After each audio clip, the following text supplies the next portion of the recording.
এই এর নীরব সামনে যাসনি, নেওয়া হচ্ছে। সামনে যাসনি। নেওয়া হয়েছে।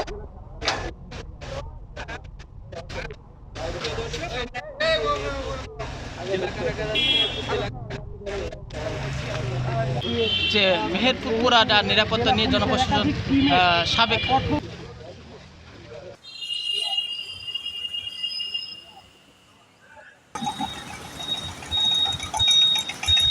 ফরহাদ হোসেন দোদুল এবং তার ভাইয়ের রিমান্ড শুনানি ছিল। আজকে আদালতে প্রডিউস করা হয়েছিল সকাল 7:30টায়, এবং 7:30টায় প্রডিউস করার পরে তার রিমান্ড শুনানি হয় এবং জিআর 277 24 ও 263 24 এই দুইটা কেসে সোনারেস্ট করা হয়, আর 277 24 কেসে তাদের 2 দিনের রিমান্ড মঞ্জুর করা হয়। এই আদালতের সিদ্ধান্ত গৃহীত হয়েছে।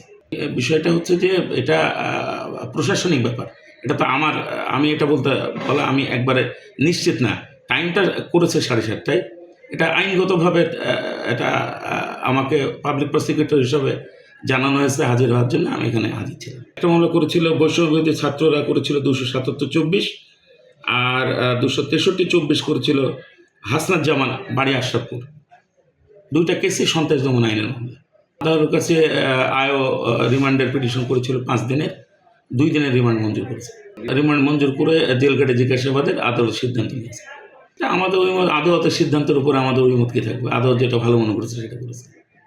আমরা আমাদের চাহিদা বা চাওয়া, আমাদের রাষ্ট্রপক্ষ থেকে চাওয়া ছিল যে 5 দিনের রিমান্ড তার মঞ্জুরের জন্য আমরা প্রেয়ার দিয়েছিলাম। কিন্তু আদালত শুনানি অন্তে আদালত যেটা মনে করেছে সেটা সিদ্ধান্ত নিয়েছে।